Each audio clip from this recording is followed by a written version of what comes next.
হ্যাঁ এখন হচ্ছে এটা আমরা আস্তে করে মোল্ড আউট করব। হ্যাঁ এটা তো বেকিং পেপার তাই না? হ্যাঁ এখানে এটার মধ্যে বেকিং পেপার ইউজ করতে হবে। হ্যাঁ নরমাল পেপার ইউজ করা যাবে না, সাইডগুলো একটু পাতলা হয়ে যাওয়ার কারণে সমস্যা নেই, আমরা সাইড কেটে দিব এমনিতেও। তবে একসাথে পাচানো যাবে না? হুম একসাথে পাচানো যাবে এটা না? তো আমার এখন মোল্ড আউট করতে হবে না আগে, মানে কাগজটা নিচের তো পেপারটা আগে সরাইতে সরাইতে হবে না, তারপরে তো আমি ফোল্ড করব।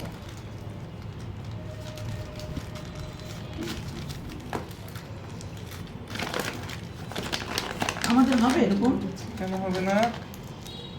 যা করলাম তা আপনাদের সামনেই করলাম। আন্টি এরপরে ক্লাসে বানাই নিয়ে আসবে। আপনার হাত তো করতে করতে ইউজ ছিল, আমরা তো আর হবে মানুষ চেষ্টা করলে পারবে না এমন কথা আছে। আজকেই বানাবো।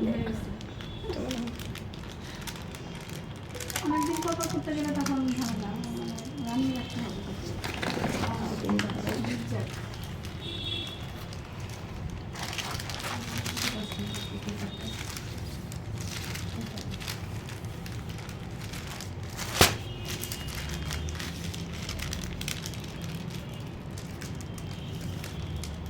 আমরা একটা কেক থেকে লেয়ার একটা উঠে ফেলি না উপর থেকে, ওভেনে বেক করলে এটা দেখেন অটোমেটিক উঠে যাবে। এখন এটাকে আমরা গরম অবস্থায় একটু রোল করে রাখবো, ঠিক আছে?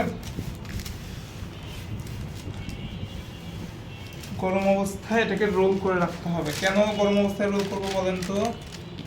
ঠান্ডা হয়ে গেলে শক্ত হয়ে যাবে, হ্যাঁ, শক্ত হয়ে গেলে রোল হবে না। শক্ত হয়ে গেলে রোল করতে গেলে ভেঙে যাওয়ার চান্সেস থাকে। সামনে থেকে এটা একটু টেনে ধরেন, হালকা করে একটু টান দেন, আমি খালি রোল করবো, আপনি টান দেন। এক দিয়ে ধরে থাকি।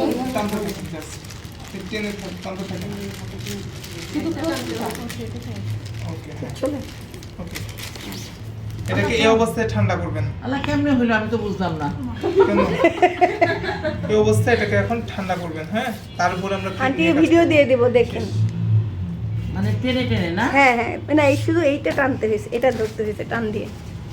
তাহলে তো এটা ভাঁজ পড়ে যাবে না যখন আমি ফোল্ড করব, যখন আমরা ক্রিম দিব তখন তখন আবার আলাদা, তখন তো দেখাবো তো।